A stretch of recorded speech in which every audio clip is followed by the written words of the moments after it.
This lesson is around Earth's processes, and we're looking specifically at the interior. Now, typically when this is done, basically the teacher just gives you a diagram of the rock cycle. However, with the new standards, you're really expected to kind of unpack the information and create your own model.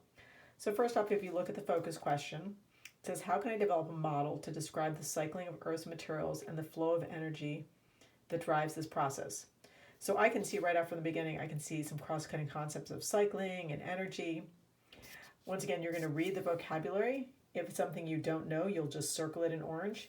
If it's a vocabulary word you do know, you'll circle it and highlight it in orange. Key concepts will be in brown.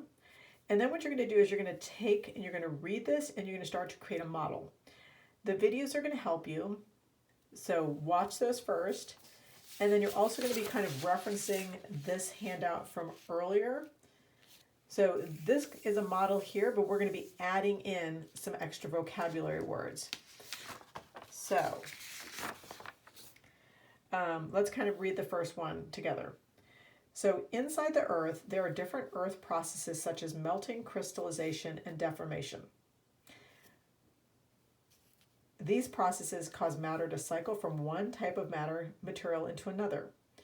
When matter cycles, there are observable chemical and physical changes. In other words, if a rock melts and turns into a new rock, it will have different chemical properties and look different, meaning it has it has undergone a physical change. Now, I'm going to give you the basis of the model. So here's the Earth, and I'm giving you that there is a oceanic crust. This is the ocean here, so you can kind of shade that in blue.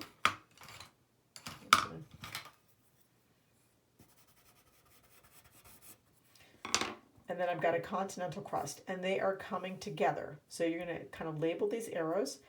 Also, we're going to be looking at the interiors. We're going to be looking at the processes in here as opposed to on the exterior.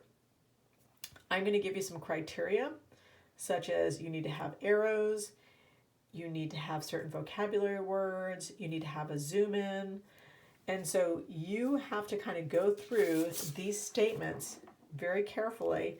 You might need to read them once or twice. For example, the processes cause matter to cycle from one type of material to another.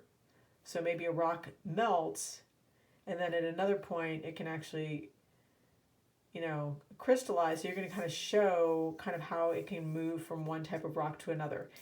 And we're going to talk about different types of rocks, such as igneous, metamorphic, and sedimentary. And so you're going to show me how can a rock go from igneous to metamorphic or metamorphic to igneous. So either way, you're going to show me the process of how that does it. Is it undergoing melting or crystallization? What's happening there? So once again, read this more than once. And then this is also a really good lesson that you might want to call in for office hours this week. Okay, take care.